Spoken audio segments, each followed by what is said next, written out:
if you keep doing what you've been doing, you're going to keep getting what you've been getting. So if you're in a place in your life and you ain't happy with it, you have to change some things. But you have to make a conscientious decision that you're going to change. And it's not dependent on anybody else. How bad do you want it? How hungry are you? I see life waltzing with me, saying, you want a tango? Come on. You want this? You willing to run over here? Come on. Are you willing to climb this mountain here? Come on. Are you willing to hold your breath and try and swim down to this level? Come on. I see it as a challenge that introduces me to myself. And so we all have to look at life like that. It's a little game, I think. Yes, I'm saying they can give you the word. Now, you got a choice to accept the word or reject the word. See, there are diseases that people say are incurable, and they say they're incurable because records show or statistics indicate there's only 95%, rather there is a 95% of the people that get this disease die. And I say that if 5% live, then the disease is not incurable. 5 people walked away. Now we need to look at those 5 and find out what was going on there. What happened? And I think that those 5 said, hey, I'm not ready to go. I've got some more living to do. I've got something else to do.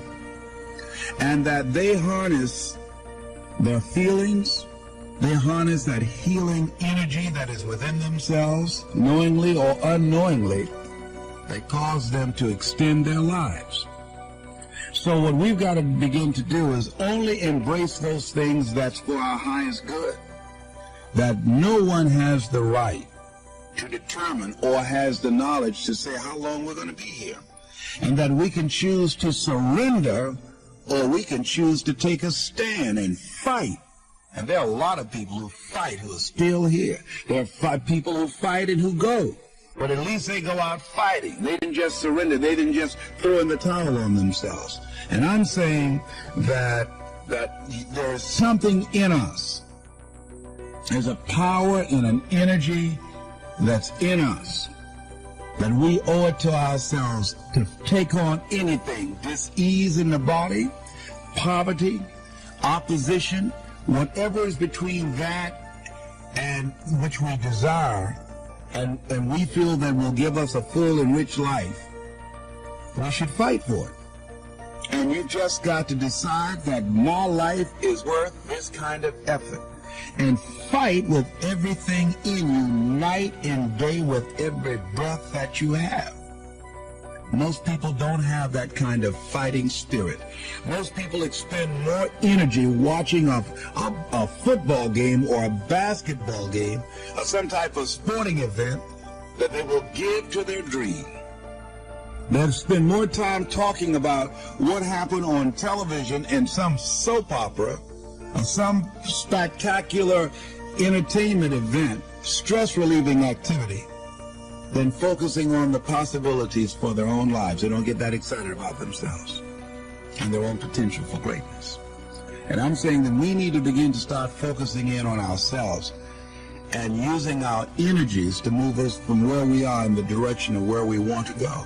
Overcoming the automatic mind that our experiences, our past results have told us, our current reality.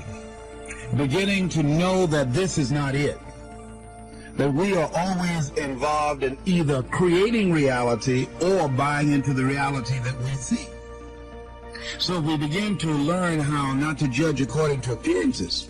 As we begin to, with everything in us, tenaciously to pull down the strongholds on our minds and do maintenance work to make sure that those negative thoughts and that automatic mind doesn't creep in on us again.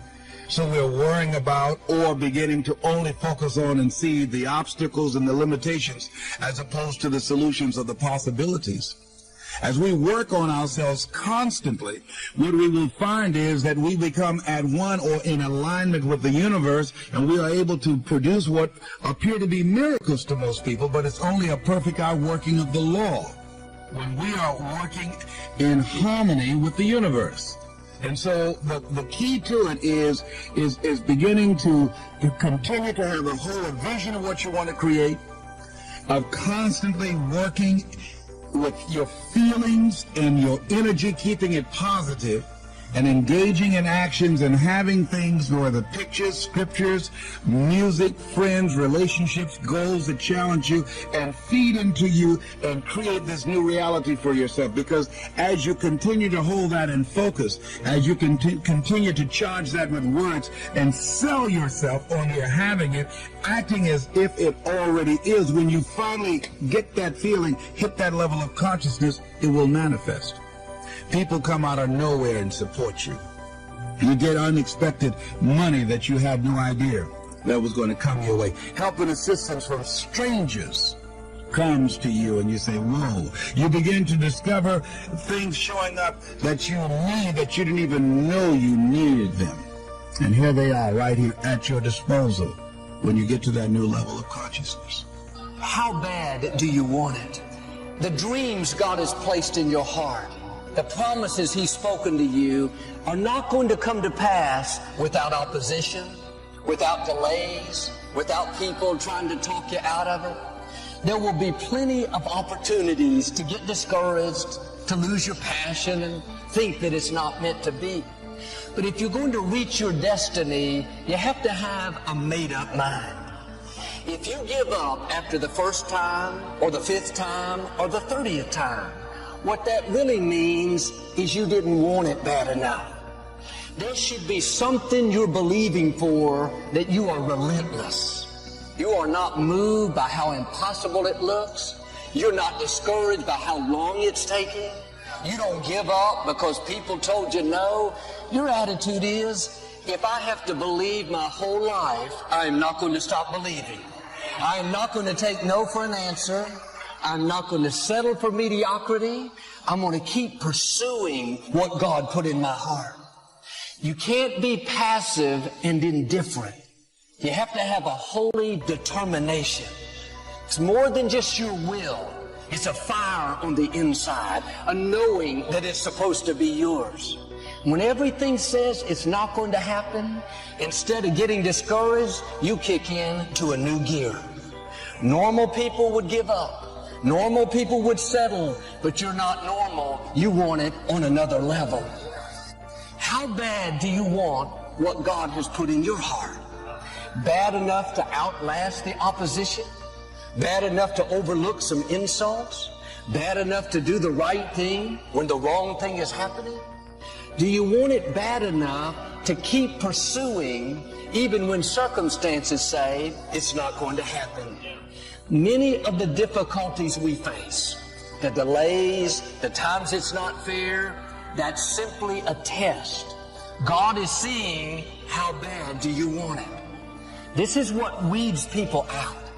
If you're overcome by problems, you let circumstances push you down, people talk you out of it, you're not going to have the strength or the courage to sustain where God is taking you. Don't have a weak mentality, have a warrior mentality. You have to be more determined than the opposition. If you give up every time things don't go your way, you didn't want it bad enough. You have to dig your heels in and say, I am in this for the long haul. I know what God has spoken to me. I will get well. I will accomplish my dream. I will meet the right person. You're not moved by what's not working out, by how long it's taking, or by who's not for you. You know who is for you, the Most High God.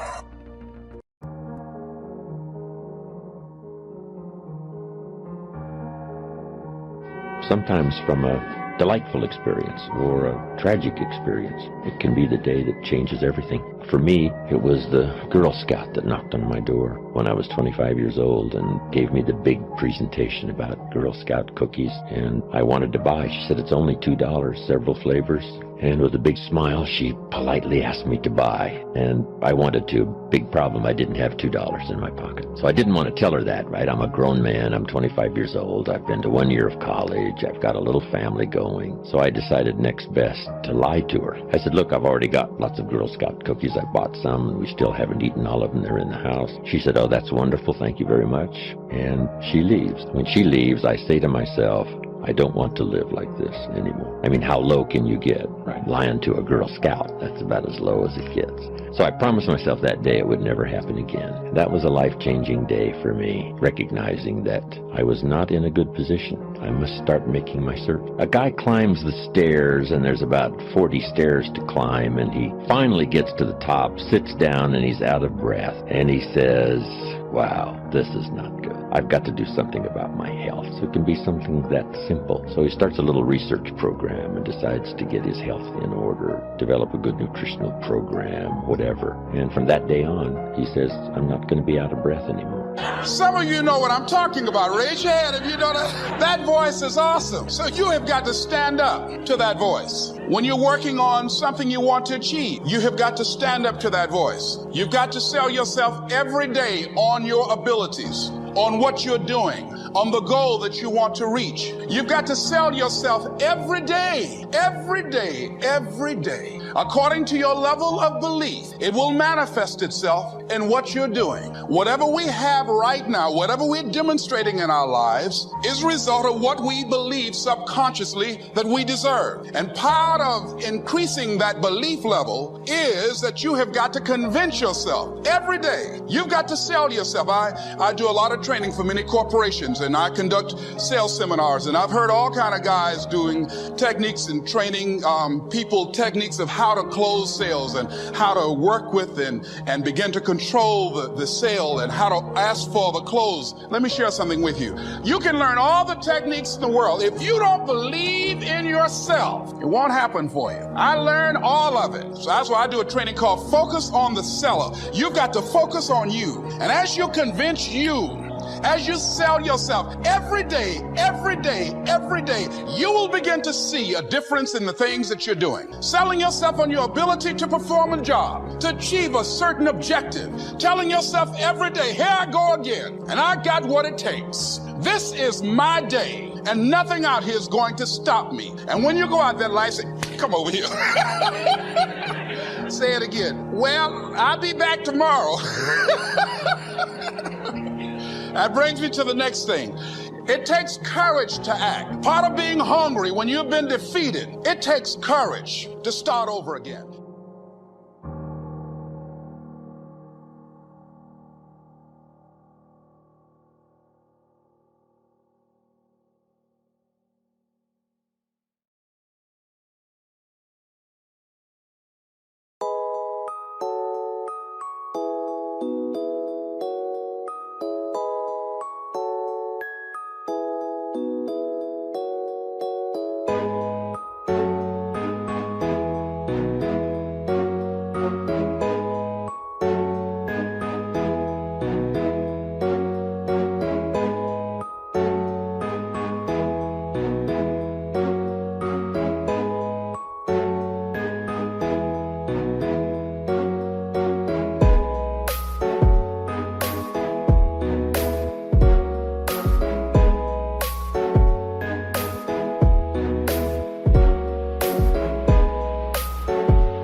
How you talk and act while playing volleyball on a Saturday afternoon probably isn't the same as how you'd talk and act around a group of people who want to invest in your company. How you communicate with your old friends and family members is probably an abbreviated version of how you should communicate in a high-powered business setting. When you meet a new group of people, you must watch and listen and be alert before you decide on the appropriate communication style. You might greet old friends with a slap on the back and a tasteless joke, but you certainly wouldn't greet a multi-million-dollar opportunity that way. You must take a few moments to study the temperament of your audience. Listen to how they communicate with each other. Watch how they react to situations and comments. Study your audience, lest you engage in some behavior that will prove inappropriate and costly. Some people would make about $150,000 a year, but they have to be satisfied with about $50,000 because their behavior is costing them the rest of it. They've got the skills, but their behavior is costing them. Keep setting them aside. So let's talk about some of those things in the marketplace that might cost you more than you want to pay. Here's one: bad language. You've got to be careful with language in the marketplace. You've got to be careful here. Some language is more appropriate for the bar. So what should you do? Leave it in the bar. Or else what? You'll have to pay the consequence. We must all be students of consequences, things that cost us, and language is one of the most important ones to consider. Language in the marketplace. Now, if you cuss and tell dirty jokes in the marketplace, that's acceptable to who? Other people in the marketplace who cuss and tell dirty jokes. You've got no problem with them. Matter of fact, they'll probably enjoy having you around. But if you cuss and tell dirty jokes to those who will be offended, then what? They certainly won't want to have you around. And what happens then? It'll cost you. Next one, being late. In some circles it's acceptable, but I'm telling you, most people view being late as being disrespectful. Disrespectful of their time. And if they feel that you're disrespectful of their time, they'll also feel you're disrespectful of their business. Why? Because everything affects everything. Now, if you have a legitimate excuse and your reputation already says that you're punctual, then you might get away with it a time or two. But be careful about being late. One day you just may be too late to close the deal. Be on time. You've also got to be careful about using inside lingo on the outside world. Your industry's buzzwords are just that. Your industries. Be careful not to use this terminology on the outside. People who speak computer language, they've got to learn to shift gears when they go out into the open marketplace. So watch your lingo. Remember to shift gears from the inside lingo to the outside world. You've got to become a good judge of character. Why? To protect yourself. There are shepherds, and there are sheep, and there are wolves. And we must be wise and understand that some wolves are so clever, they've learned to dress up like sheep. But do not miss the story of the full drama of life called good and evil. Awareness, sensitivity, understanding, knowing the scenario and being on alert for what is called the inevitable. We must learn to be a good judge of character. And here's something else we must learn to do to work well with others. We must learn to deliver criticism and express anger in a safe way. It's inevitable. During the course of working with others, it's inevitable that you'll come across some situation that'll result in anger. Or criticism needs to be handed down.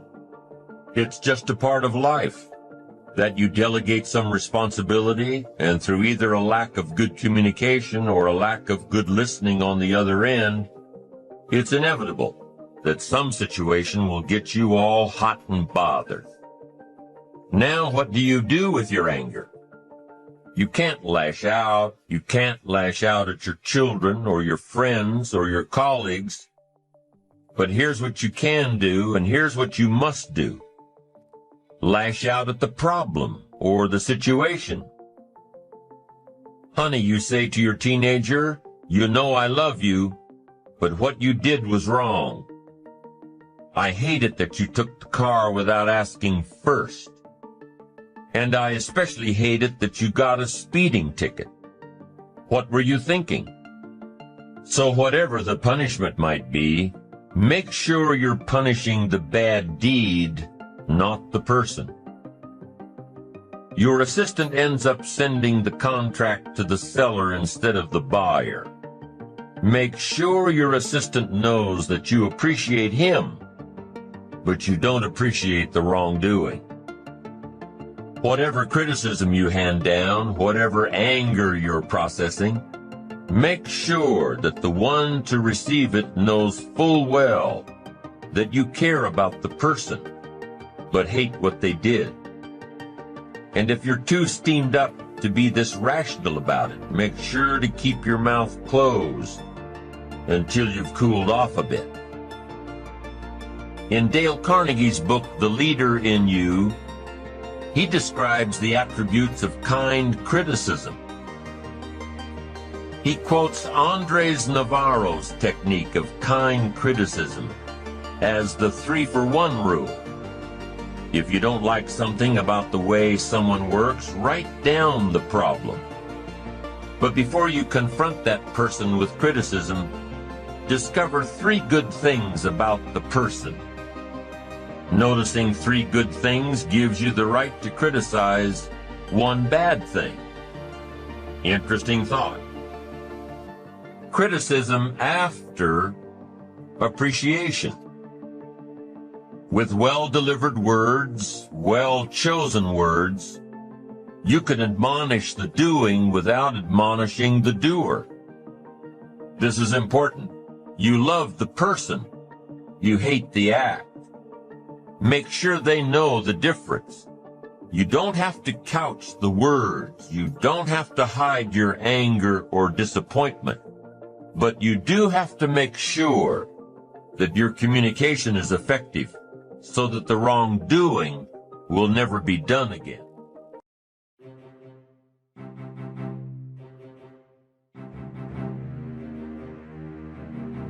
God put people in your life for a reason. Others are there for a season. And it's very important that you recognize when people's seasons are over. Is the season over? Or have you decided, because you're desperate, you've decided to drag these random people into the new season of your life? Because you just need validation. You need all of this shit and people and things around you. Too often, we base our value on how someone is treating us, how perfect of a life we've lived, how successful we are. The problem is, all of those things can change. If you're getting your value out of how people treat you, then if they hurt you, they disappoint you, you're going to feel devalued. You have spent your entire life trying to gain the approval of other people. Everything you do is determined to get other people's acceptance and approval. You talk the way you do in order to get other people's acceptance and approval. You dress the way you do in order to get other people's approval. You do certain things in life, some things you wouldn't even want to do, but you do them because you want the approval of other people. And you've been trying to gain approval your entire life, and you're never going to get it. I have an opportunity, I have a choice to decide who and what and where I want to go. What do I want to experience in my day? Because you're calling me doesn't mean I'm going to call you back. Because you're inviting me doesn't mean I want to show up. Because we're family, because we're friends, because we grew up together doesn't mean that I want to be a part of any and everything that you want me to be a part of. Why? Because my experience with you hasn't necessarily made me feel good about my life or my experience at the end of every night.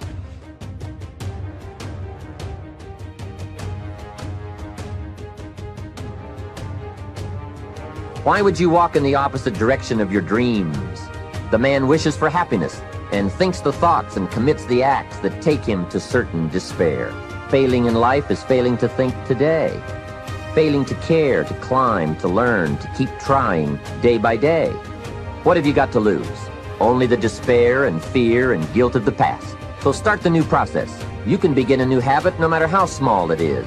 Whether or not you start and whether or not you continue are all that is important. Recognize that the start of the better life, the happy life, is today. Start the new journey today.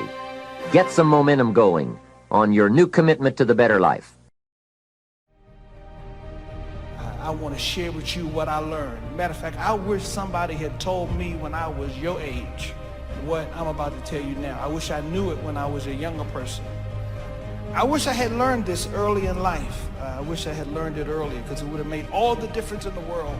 I'm going through all of this to tell you something because there's somebody here today who has been feeling rejected and left out, and you want to know why you don't fit in, why nobody accepts you, why are you not loved, why are you not supported, why won't they give you a license, why won't they recognize your gift, why are you not acknowledged, why are you not seen, why do they walk around you, why do you get distant, rejected? And as you look back over your life, you see a series of rejections. But I got some news for you. I got a word for you because I want you to understand after every time David got rejected, something spectacular happened to him.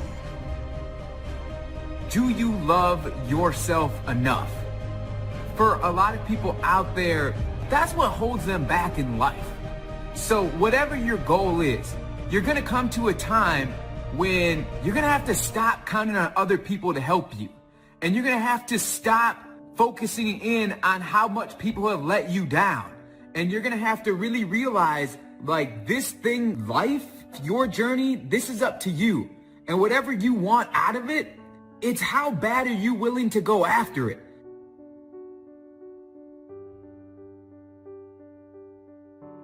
The more you love yourself, the more you believe in yourself, the more you focus on your own intention, the less you have concern with getting that acknowledgement and recognition from other people. The words out of their mouth are about you, but what they're really thinking about is them. The more you begin to understand this, you really stop spending so much energy on worrying about what other people think about you. In other words, your own acknowledgement, your own character, your own belief in yourself supersedes what anyone else could ever say about you. Quit feeling inferior because somebody close to you is not celebrating you. Quit trying to make people be for you that are never going to be for you. If you needed their approval, you would get it. If you're not getting it, that means you don't need it to become who you were created to be. Some of you have spent all of your life trying in your mind to please an unpleasable person. and you wanted to show them wrong. And your dad or your mom said, you're never going to amount to anything. Why can't you be like your brother? And you, in your mind, thought, I am going to earn their approval. And you have tried and you have tried and you have tried to win that person's approval, and you haven't got it. And I'm sorry. And I'm sorry for the pain you've been in, but let me just tell you something. That person that you've been trying to get their approval all your life and you haven't got it yet, guess what? You ain't going to get it. If you haven't got it by now, you're not going to ever get it. So if there's any area in your life that you need to clean up, start working on it.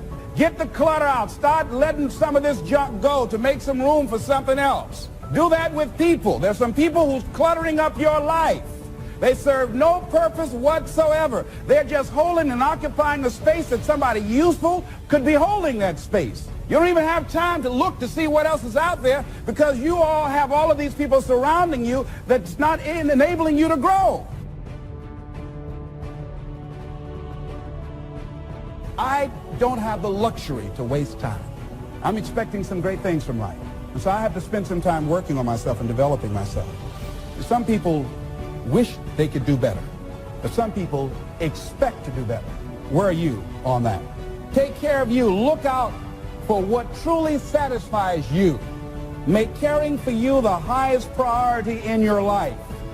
We're not taught to look out for ourselves. We're not taught to take care of ourselves. So make a conscious effort. Make you #1 priority. Your health is more important than your family and any and everybody. Don't neglect yourself. It's very important that we not compare ourselves with other people and that we don't go by how we feel. You don't have to feel confident to present yourself in a confident manner. To hold your head up and to boldly go and do whatever it is that you feel like you need to do. When you talk to people, don't mumble. When you talk to people, look at them. We need to realize that God wants us to be bold and aggressive in a right way, not obnoxious. Happiness is a joy that most often comes as a result of positive activity. It is a result of an awareness of the full range of life. Happiness is being able to explore the offerings of life. Happiness is both receiving and sharing, reaping and bestowing. Happiness is activity with purpose. Happiness is freedom from the negative children of fear, such as worry, anger, low self-esteem, envy, greed, and so on. Happiness is contentment with the tasks of your life. It's love in practice. Happiness is both a grasp of the obvious as well as an awe of the mysterious. Because God selects what people reject. Don't you turn around and do the opposite. Don't downplay what makes you destined. Don't reject what makes you special.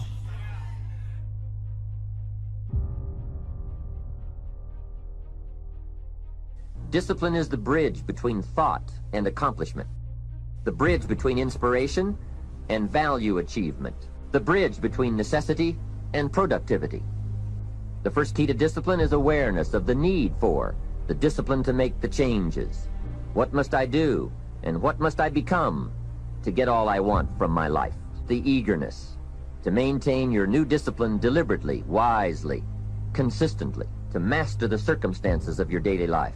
Disciplining ourselves to fulfill our natural potential to become all that we can be. Opportunity is always looking for ambition and skill in action.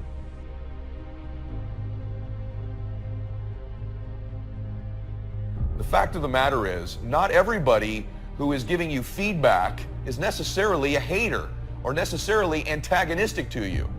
See, sometimes they're just giving you feedback. Sometimes they're just concerned.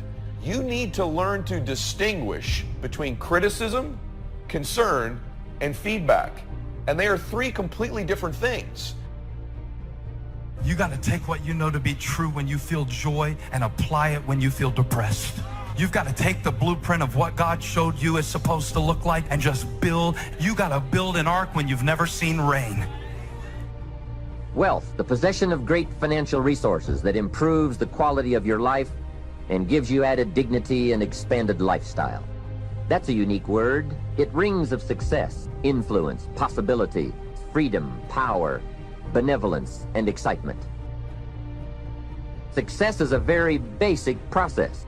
It doesn't have any mysteries, it doesn't fall out of the sky, nor does it fall into the realm of the miraculous. Success is a natural result that comes from the consistent operation of the practical fundamentals. To be successful, you don't have to do extraordinary things. Just do ordinary things extraordinarily well. I want better for you. The question is, do you want better for yourself? Don't claim to love yourself and you're waking up every day and deciding to include these people, things, and situations in your life. That is not moving like a man who truly loves themselves. When you love yourself, you want better for yourself. That's what it is.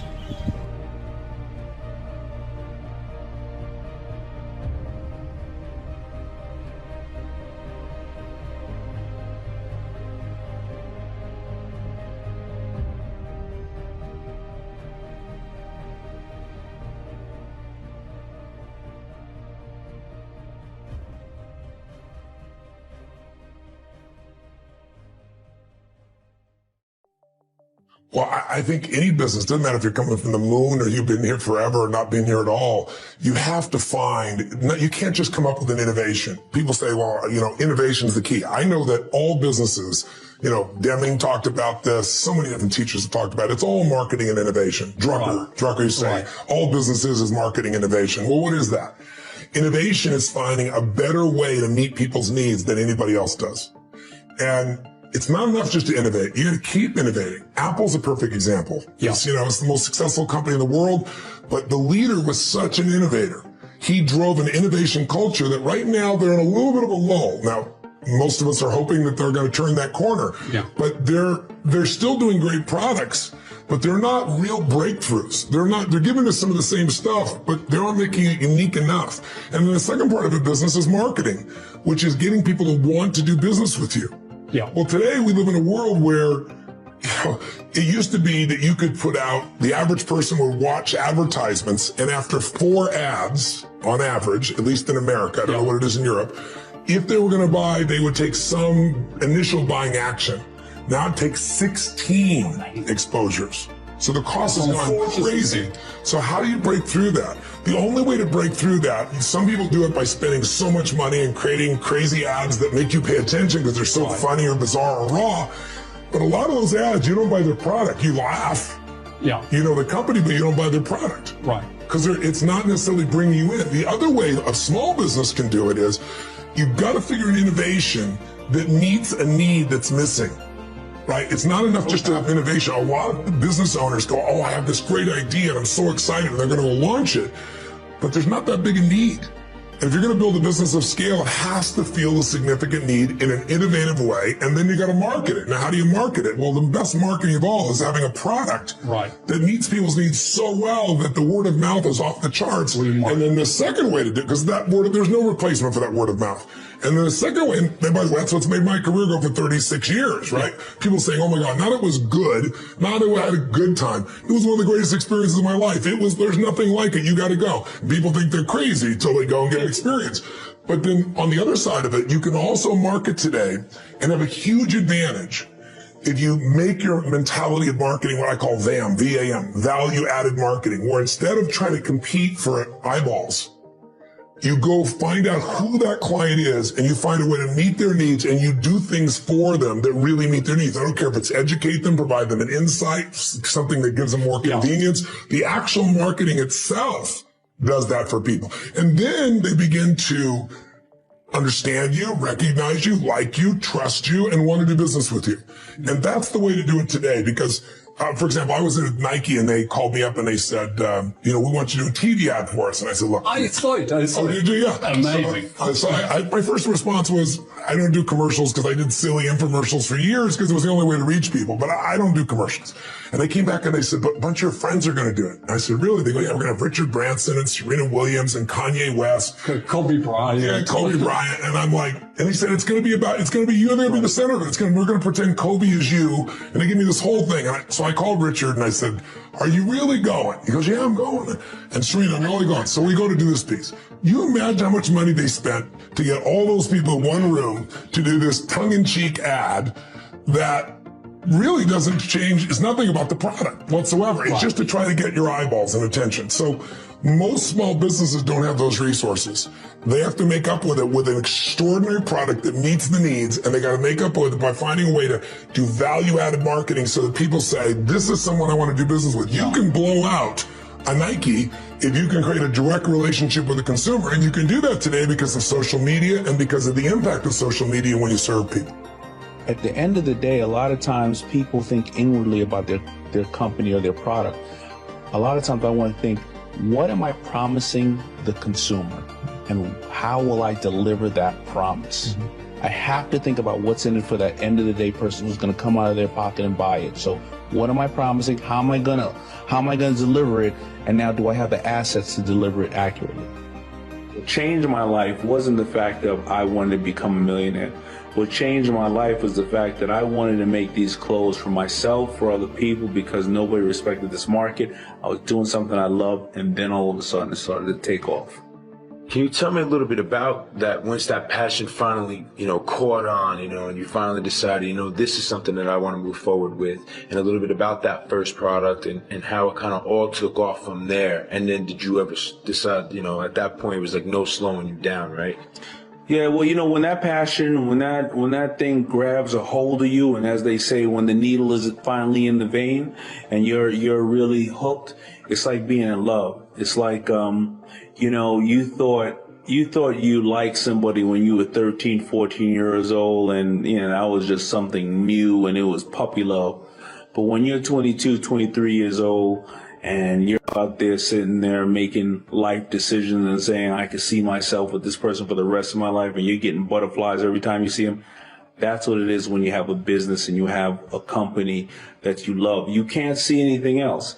And, I would have dressed people till today for free if I could. And I'm sure you hear that for everybody else. An artist will rap and sing, anytime they can be seen. And just like the kids in school who always got kicked out in special ed who are comedians, they can't help it. They know that that's the biggest bully in the schoolyard, and they can't help it but crack a joke, even though they're going to get their head cracked open, but they just love what they're doing. And that's just how it was as a business. When I fell in love with FUBU when I saw that first person walking down the street with my product on. And for like an entrepreneur, forget a salesperson, how about just an entrepreneur who's looking to start a business? Well, if you can't sell, if you can't influence, if you can't persuade, good luck trying to get your business off the ground. I'm not talking about just your customers. I'm talking about the bankers, the people with venture capitalists, your vendors, your credit card processor, the people who work for you. How do you get people to work for you excited? How do you get them excited? How do you get them to want to buy into your vision? At the highest level, what sales really is the transference of emotion. And the emotion you're transferring is this emotion of certainty. That someone feels certain, yeah, it's a good thing, it's going to help me, it's going to fill my need. When you're an entrepreneur, you're trying to start a business, and you're recruiting people, well, you're selling people on your vision for the future, your vision for this company. If you can't do that, good luck trying to get great people to work for you. It's nearly impossible, which is why you always see, the people, they say, oh, he's a visionary. Well, that's true, but typically not only are they visionaries, they also possess the ability to sell the vision to other people, to inspire them, to motivate them. So selling is not just like, people think of selling, oh, well, I'm not a salesman, I don't need to. Well, yes, you do. You need to learn how to influence. How about trying to get your kids to make their bed, or do their homework, or believe in the value of education? How about trying to get a landlord to give you a reduction on your rent, or to extend the lease the way you want? How about trying to negotiate terms? You understand, it cuts to everything. So I always look at this, say, when I say I cracked the code on influence, what I really did essentially was I was, by working backwards almost, by saying I'm going to start at the end and go to the beginning, saying what has to happen before someone says yes. I was able to take that and put it into this system that took the no-name, talentless guys and turned them into millionaires. There's a brilliant leader by the name of David Marquet who wrote a book called Turn the Ship Around. And he had an experience as a submarine captain on the USS Santa Fe, where he realized that as much as he knew about submarining, he'd been a submariner his whole career, that put on this new submarine, he learned the hard way that he actually didn't know how the submarine worked. He made an order that nobody knew how to do it because that didn't exist on that sub. And so he realized he had no choice but to trust his people. And he went through this transformation as a leader of telling everybody what to do to allowing people to tell him what should be done. And I've learned a lot from him, and I highly recommend his book. And I've really learned that, which is, at the top of the organization, as David says, the people have all the authority. The leaders have all the authority, but at the bottom they have all the context, right? And so you can't just push all the context up, you have to push the authority down. And so the responsibility of leadership is to train people, make sure that they have the skill set, help build their confidence that they have the confidence to do what needs to be done. Yeah. They have to have competence and confidence. Right. And that's your job. That's the only job of the leader. It's like a parent. Mm-hmm. Make sure they have competence and confidence. Make sure your kids get schooling and make sure that they believe in themselves. And then leave them, And so I've done the same thing. Instead of sort of showing people how I would do it, I want them to learn how it's done, and feel good about themselves, and then just however they do it is how they do it. Yeah. And the result is remarkable. People feel better about coming to work. They feel like they have something to contribute. They feel more valuable, as opposed to just being told, this is how I would do it, or I'm going to do it this way, or do it my way. Completely changing my understanding of my job as more like a parent than a manager has had remarkable impact. We are not a company that normally China call. We call ourselves a company running a platform, a company that is running an ecosystem. We are almost everywhere. People say, Jack, you are in the B2B and B2C, and you're calling C2B on the finance and online payment, logistics, cloud computing. You are everywhere. Not because we're greedy, not because we want to do it, because we have to do it. If we do not do it, China e-commerce in the years will collapse. I remember 9 years ago when I started Alipay, people say, Jack, don't touch the financing sector because it's illegal, you may be in prison. And we taught ourselves if we don't do it, the China e-commerce will always like a chat room. Everybody say, it's a good thing, and I don't pay, you don't get the things. So I say, well, put me in the prison. Let's make sure that Alipay, the payment solution, works. And people say the payment solution is such a stupid idea. It's an escrow service. I pay you, hold the money, and you get the things. You pay the money. If you don't get the things you want, return the money. They say it's a stupid product.